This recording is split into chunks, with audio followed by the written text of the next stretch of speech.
नमस्कार श्रोते हो, रेडिओ जयंतच्या आनंदी कट्ट्यावर मी अनुराधा आपण सर्वांचं मनपूर्वक स्वागत करते.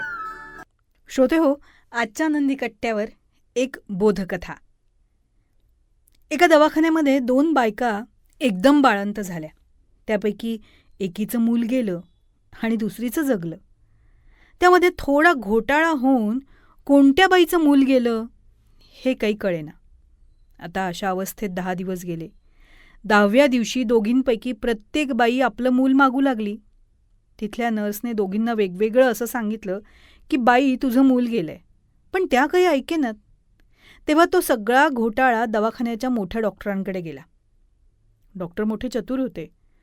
तो म्हणाला, हे मूल दोघीजणी मागताय ना, म्हणून मी ते कोणालाच न देता दुसऱ्याच्याच घरी ठेवणार आहे. जिचं मूल असेल ना तिनं त्याला सांभाळण्यासाठी तिथे राहावं. पण तिथे राहत असताना मोलकरणीचीही कामं पडली तरी ती करावी लागतील, कष्ट होतील, कधी मानहानी सहन करावी लागेल. मग मूल कोणाला हवंय? पहिली बाई म्हणाली, छे, मी नाही ग बाई दुसऱ्याच्या घरी अपमान सोसून राहणार. मी माझ्या घरी राहीन आणि मधनं त्याला पाहायला जाईन.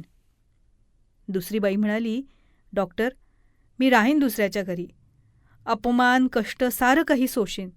इतकंच काय, मी तिथे अगदी मोलकरणीसारखी राहील, पण त्याला सोडणार नाही. तिचं बोलणं ऐकून डॉक्टर म्हणाला, हे मूल याच बाईचं असलं पाहिजे, कारण त्याशिवाय हे मूल बघून तिच्यामधली एवढी पराकोटीची ममता जागृत झाली नसती. आणि मग डॉक्टरांनी ते मूल तिच्या हवाली केलं.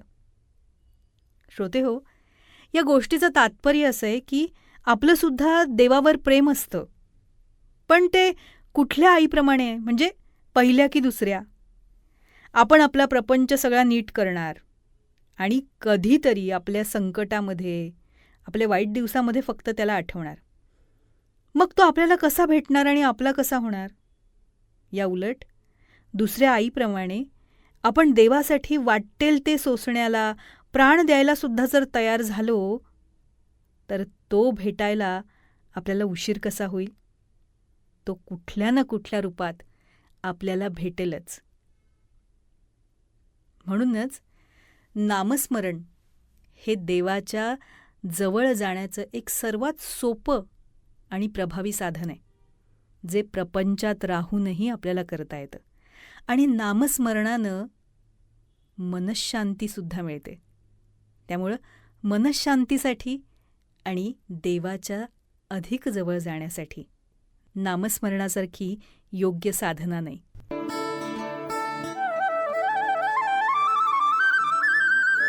तेव्हा श्रोते हो, हा होता आनंदी कट्ट्यावरचा आजचा सुंदर विचार. तुम्हाला तो कसा वाटला याविषयीची तुमची कमेंट बॉक्समध्ये नक्की लिहा. आणि त्याचबरोबर रेडिओ जयंतचे दर्जेदार कार्यक्रम ऐकण्यासाठी रेडिओ जयंत लाईक करा, शेअर करा आणि सबस्क्राईब करा. रेडिओ जयंतचं सबस्क्रिप्शन फ्री आहे. आणि त्याचबरोबर नोटिफिकेशनसाठी बेल आयकॉनवर क्लिक करायला सुद्धा विसरू नका.